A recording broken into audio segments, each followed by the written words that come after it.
मणिपुर की इतनी विभत्स घटना को रफा दफा कराने की मंशा से बोला, ऐसा प्रतीत होता है, और उसके इफेक्ट को कम करने के मंशा से बोला, उसको एक आम बात बताने के, जो पूरे देश में जैसे हो रहा है वैसे ही वहाँ हो रहा है, इस प्रकार से बोला, तो वो एक प्रधानमंत्री जी का स्टेटमेंट नहीं था, बल्कि एक पॉलिटिकल नेता का स्टेटमेंट था, जो उन्होंने प्रधानमंत्री की पद पर रह के दिया, जिसका हम सब लोगों को बहुत ही अफसोस करना चाहिए। तो दूसरी बात यह है कि इस जो हालात निकल के सामने आ रहे हैं, जो सबूत सामने निकल के आ रहे हैं, उसमें किसी भी प्रकार का किसी को कोई शक और शुबे की गुंजाइश नहीं रह गई है कि आरएसएस और बीजेपी के जो सहयोगी संगठन हैं, बजरंग दल, विश्व हिंदू परिषद और मणिपुर में अरामबाई तेंगुल और मेतेई लिकुम नाम के जो संगठन हैं, जो आरएसएस के संगठन हैं, वो हर जगह उनके ट्रेंड कार्डर्स, जो आतंकवादी गतिविधियों की ट्रेनिंग मिलती है जिन्हें, वो अपने ट्रेंड कार्डर, जैसे साध्वी प्रज्ञान सिंह ठाकुर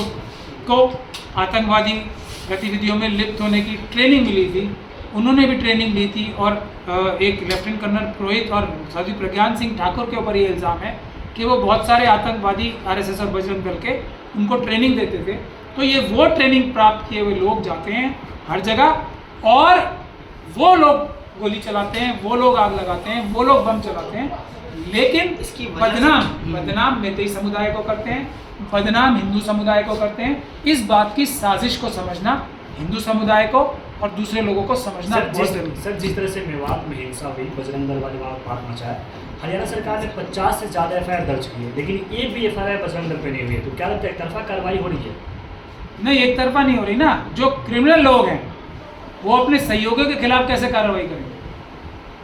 तो खट्टर साहब ने तो स्वयं, यही तो हमारा इल्ज़ाम है, खट्टर साहब ने, मोनू मानेसर खट्टर साहब का ही तो एक वर्कर है, आरएसएस का ही तो एक वर्कर है, बजरंग दल का ही तो एक वर्कर है। तो उनसे तो उन्होंने खुद कराया। जो आरएसएस के जो आतंकवादी कार्डर्स गए थे, उन्होंने तो खुद प्लान करके कराया ना, तो वो उनके खिलाफ कैसे काम करेंगे? जैसे गुजरात मॉडल है, यही तो गुजरात मॉडल है, यही दिल्ली का मॉडल था, जिसको हमने एक तरीके से ब्लॉक किया।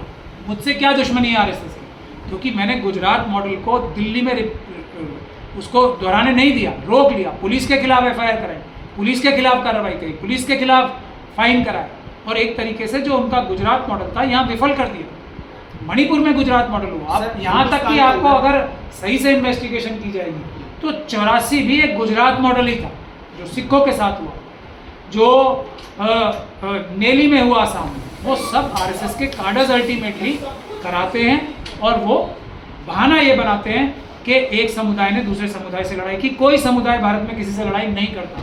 ये आरएसएस के कार्डर्स हैं जो समुदायों का बहाना बनाते हैं, करते हैं सब कुछ। लेकिन सर, ये कब तक चलता रहेगा कि कोई विशेष समुदाय को हमेशा टारगेट किया जाता है, इस वजह से कितने लोग मारे जाते हैं, लेकिन कार्रवाई कुछ नहीं होती? क्या इसमें सरकार भी संलिप्त होती है? आम लोग फिर क्या करें सर, अपने जान माल? देखिए, जो आरएसएस और बीजेपी के जो लीडर्स हैं, जो सरकारी पदों पे बैठे हैं, या जो नेतागण हैं, चीफ मिनिस्टर, पीएम है, ये सब हैं, मंत्री हैं, इनकी तो एक बात है, ये तो सब लोग इसमें लिप्त हैं, यही लोग कराते हैं। जो लोग नहीं कराते, वो देख रहे हैं आप कि मणिपुर में कुछ जो एमएलए और मंत्री हैं, उनके घर भी अटैक हुआ बीजेपी के, और उसी प्रकार से राव इंद्रजीत सिंह हैं, बहुत सारे बीजेपी के लोग हैं, जो, और एक जो चौधरी साहब हैं बरेली में, जिन्होंने दंगा रोका एसएसपी साहब ने, उनके फादर हैं, वो बीजेपी के कार्यकर्ता थे। वो खुलकर कह रहे हैं कि बीजेपी एक बुरा काम करने वाली पार्टी है और हम उसका विरोध करेंगे।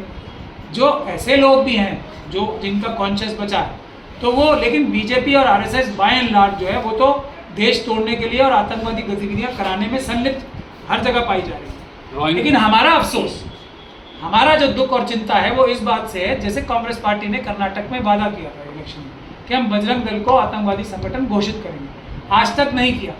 ये है चिंता का विषय। जो नॉन बीजेपी पार्टीज हैं, उनकी सरकारें भी, जैसे अशोक गहलोत जी की सरकार, उसने भी मोनू मानेसर के खिलाफ कोई कार्रवाई नहीं की।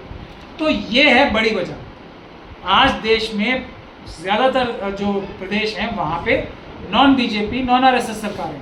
अगर वही आरएसएस और बीजेपी के ये जो आतंकवादी गतिविधियाँ, ट्रेंड कार्डर्स हैं, उनके खिलाफ आतंकवादी गतिविधियाँ का केस दर्ज करना शुरू कर देंगे, तो देश में इस समस्या का समाधान चुटकी बजाते हुए। सर, देश का एक बड़ा एंकर है, वो कह रहा था कि जिस तरह से जर्मनी में यहूदियों का नरसंहार हुआ, उसी तरह से यहाँ जो मुसलमान हैं, जो पत्थरबाज हैं, उनको सबक सिखाने की जरूरत है। लेकिन मुस्लिम तंजीम कहाँ है? उन्होंने एक भी एफआईआर उस पर नहीं करी। और आप क्या करेंगे सर इसके लिए? देखिए, मैं इस बात को बार बार कहता रहा हूँ कि ये करेंगे, और आपने एंकर बोला और बड़ा एंकर बोला, मुझे इसका बड़ा दुख है। आप उससे ज़्यादा बड़े एंकर हो, आप उससे ज़्यादा पत्रकार हो। उस आतंकवादी से जो ये बातें कर रहा है, वो सब आतंकवादी हैं, और वक्त आएगा, आप लोग देखोगे, अगर अम्बेडकरवादियों की सरकार आई तो तुरंत, वरना हम कानून के माध्यम से धीरे धीरे ये काम कर रहे हैं। इन सभी आतंकवादियों को, जो कि आज अपने आप को जर्नलिस्ट बता के इस प्रकार की आतंकवादी घटनाओं में लिप्त हैं, ये आतंकवादी घटना है, उनको हम जेल भिजवाने का काम करेंगे। लेकिन जहाँ तक आपने हमारी तंजीमों की बात की, अब मैं पहले थोड़े सख्त लफ्ज़ों में इसको कहता था, लेकिन अब आपने सवाल पूछ लिया, तो अब मैंने सब साथियों ने मुझे मिल के बोला कि आपको थोड़ा सॉफ्टली बोलना चाहिए। तो जो हमारे इज़्ज़त माब जो मौलाना हैं, मदनी साहब हैं, जो हमारे जो पर्सनल लॉ बोर्ड के अभी प्रेसिडेंट बने हैं, जो सब इज़्ज़त माब आली जनाब हैं, जितने भी, ये सब लोगों ने अपनी अपनी तंजीमों को आरएसएस के इशारे पर आरएसएस की एक सिस्टर ऑर्गेनाइजेशन बना दिया या बनाने की कोशिश कर रहे हैं। तो ऐसे लोगों से, ऐसी तंजीमों को जो हाईजैक कर लिया आरएसएस ने, उनसे आप क्या उम्मीद करोगे? वो तो उसी तरह काम करेंगी ना जैसे बजरंग दल और आरएसएस करती है। वो उसी तरीके की सैल्यूट बजाएंगी मोहन भागवत जी को, आरएसएस की जो डायरेक्शंस आएंगी वो उसी तरीके से काम करेंगे। जिस प्रकार का जैसा डायरेक्शन वहाँ से आएगा वैसा ही ये मुस्लिम तंजीमें करेंगी। जहाँ तक हमारा सवाल है, मैं एक वकील हूँ, मुझे वहाँ के लोग कांटेक्ट कर रहे हैं।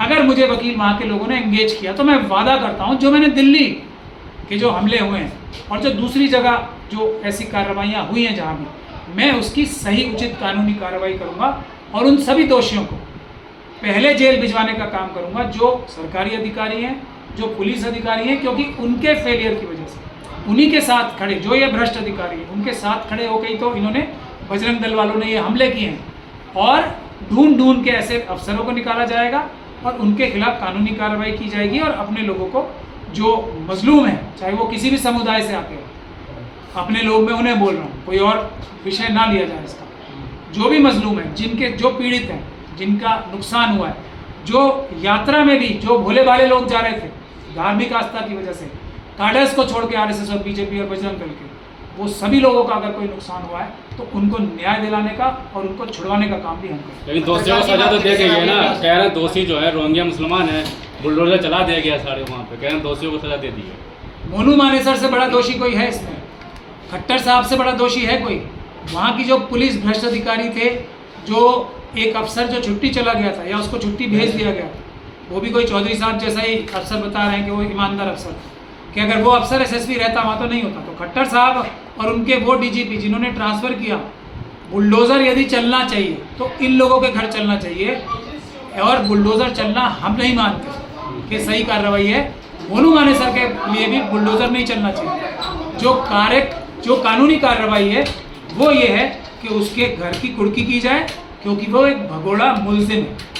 तो ये कानूनी कार्रवाई है। खट्टर जी के खिलाफ भी कानूनी कार्रवाई होनी चाहिए, उन डीजीपी साहब के खिलाफ भी जिन्होंने ट्रांसफ़र किया और एक ऐसे अधिकारी को वहाँ पोस्ट किया जो कि जिसके अंडर में पुलिस के लोगों ने खड़े होकर बजरंग दल के कार्यकर्ताओं से गोलियां चलवाई। उन भ्रष्ट अधिकारियों के खिलाफ कानूनी कार्रवाई जरूरी है। मगर सीएम तो कह रहे हैं कि अब पुलिस और सेना सभी को सुरक्षा नहीं दे सकती है, सब तक सुरक्षा नहीं पहुंचाई जा सकती है। वो गौ रक्षकों के लिए है और गॉड के लिए है कि गौ को रक्षा मिले, लेकिन हर इंसान की सुरक्षा कर पाना उनके हाथ में नहीं। मैं इसीलिए तो कह रहा हूँ ना, खट्टर साहब इस साजिश में शामिल हैं। जब भी तो एक वो ऐसी बात कह रहे हैं जो कि बहुत ही ज़्यादा दुख देने वाली है।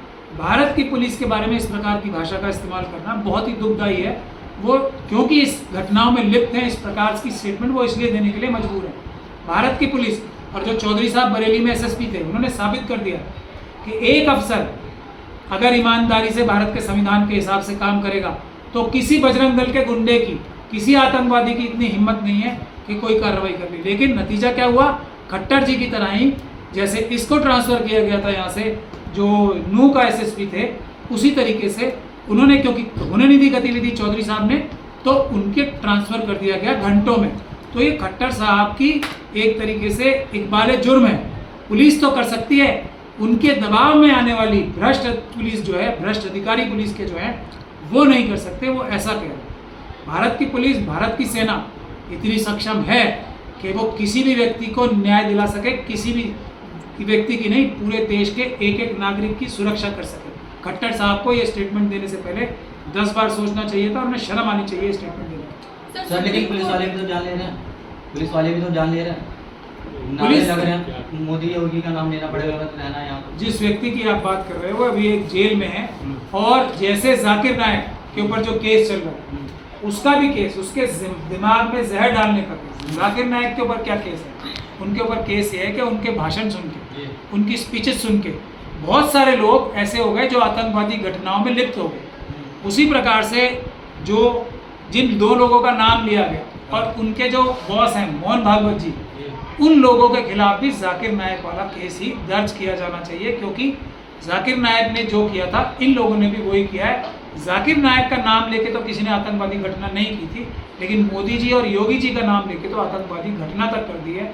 और ऐसे कितने लोग मानसिक रोगी बना दिए हैं ये आरएसएस और जो बीजेपी की मानसिकता है, एंटी नेशनल, एंटी कॉन्स्टिट्यूशनल, संविधान के विरुद्ध जो मानसिकता है इनकी आरएसएस और बीजेपी के लोगों ने, इसने कितने लोगों को जहनी रूप से, मानसिक रूप से पीड़ित बना दिया है, आतंकवादी बना दिया है। उन सभी लोगों की जिम्मेदारी इनके नेताओं के ऊपर जाती है।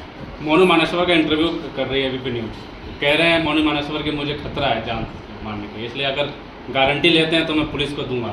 मीडिया वाले पहुंच गए, पुलिस वाले नहीं पहुंच पा रहे, क्या करें? बिल्कुल मैं जान को खतरा हो सकता है उनकी, लेकिन आरएसएस और बीजेपी से, क्योंकि इनको मरवा के भी शायद वो कोई राजनीतिक लाभ उठा सके, और किसी से उनकी जान को खतरा नहीं है। हाँ, उनकी स्वतंत्रता को खतरा है। जो भी इंसाफ के मानने वाले लोग हैं, जो भी संविधान के मानने वाले लोग हैं, वो उनके खिलाफ कानूनी कार्रवाई करा के उनको जेल भिजवाने का काम करेंगे। ये खतरा उनको ज़रूर है, लेकिन संविधान के हिसाब से, कानून के हिसाब से उनके खिलाफ कार्रवाई की जाएगी और उससे उनको खतरा ज़रूर महसूस होना चाहिए। जान का खतरा उनको सिर्फ और सिर्फ आरएसएस और बीजेपी से है, क्योंकि वो स्वयं अपने लोगों को भी सेक्रीफाइस करते हैं अपने राजनीतिक लाभ उठाने के। सर आप क्या कहते हैं, ये जानबूझ के परोसी जा रही है लोगों में नफरत की भावना? 100% ऐसा ही है, क्योंकि भारत देश के जो नागरिक हैं वो बहुत ही सौहार्द से रहने वाले हैं, बाबा साहब का संविधान मानने वाले हैं ज़्यादातर लोग, खासतौर पे SC ST OBC और माइनॉरिटीज़, जो कि करीब 90% देश की जनता है। और बाबा साहब ने भाई बंदी, फ्रेटर्निटी का शब्द जो है ना, वो संविधान के प्रीएम्बल में ही लिखा हुआ है, और उसको मानने वाले आपस में भाईचारे और बहनचारे से ही रहना चाहते हैं। ये तो आरएसएस और बीजेपी के और इनके जो सहयोगी संगठन हैं, और वो ज़रूरी नहीं है कि ये हिंदू धर्म के मानने वाले ही हों, बहुत सारे मुस्लिम धर्म के मानने वाले भी आरएसएस के सहयोगी संगठन हैं, बहुत सारे दूसरे धर्मों के मानने वाले भी आरएसएस के सहयोगी संगठन हैं, उनके इशारे पे काम करते हैं, मनुवादी मानसिकता के हैं। तो वो लोग भी सब वही हैं जो आपस में लड़ाने का काम करते हैं, बाकी कोई भी भारतीय आपस में लड़ने का काम मीनाक्षी नहीं। लेखी जो है ईडी की धमकी दे रही संसद में, मीनाक्षी लेखी का आपने सुना, कह रहे हैं ईडी भेज देंगे अगर कुछ सवाल पूछो। आरएसएस की काडर ही है ना, वो भी उनका काम ही यही है, यही तो उनकी ट्रेनिंग है। देखिए संसद में भी जो अपने आप को नहीं रोक पाते, मतलब समझिए ना, क्योंकि उनके अंदर तक, उनकी आत्मा तक में ये सब चीज़ें, धमकियाँ, डराना, मारपीट करना, लोगों को डराना, लोगों को के ऊपर अत्याचार करना, ये उनकी आत्मा तक में घुस चुका है। इस प्रकार की ट्रेनिंग दी जाती है, इसीलिए तो आपने ट्रेन की जो घटना हुई है वो भी उसकी आत्मा तक में जहर घुसा दिया गया। सर सारी ईडी तो सर वो की बात हो गई है, हम डिपार्टमेंट की बात करते हैं, मीडिया लाइन की, जो कि मोदी मीडिया है। कुछ लोग ऐसे हैं एंकर जो कि जानबूझ के ऐसे भाषण देते हैं, हिंदू मुस्लिम की दंगे और भड़कने का उनका कारण भी बन सकता है, इसके बारे में आप क्या कहते हैं? देखिए गोदी मीडिया कहना ऐसे क्रिमिनल मीडिया के कर्मियों की मदद करने जैसा है, क्योंकि उनके अपराध को हल्का करके दिखाया जाता है जब हम गोदी मीडिया बोलते हैं। वो गोदी मीडिया नहीं है, वो आतंकवादी मीडिया है। वो लोग आतंकवादी हैं, वो इस देश को पाकिस्तान और चाइना के साथ मिलकर खोखला कर रहे हैं, देश में भाई को भाई से, बहन को बहन से लड़वा रहे हैं, देश में इस प्रकार की जहरीली मानसिकता ठूस रहे हैं जो लोगों की आत्मा तक में घुस जाती है, जो लोगों को रेलवे में, जब ये रेलवे अधिकारी ने कार्य किया, एक ट्राइबल व्यक्ति को मारा, मुस्लिम लोगों को मारा, योगी और मोदी जी का नाम लेके मारा। ये आतंकवादी ट्रेनिंग देने वाले लोगों को गोदी मीडिया कहना, मेरे ख्याल से उनकी मदद करना है। वो आतंकवादी हैं, वो क्रिमिनल्स हैं, उनको उसी नाम से पुकारा जाना चाहिए, किसी और नाम से पुकारा जाना ये बहुत गलत है।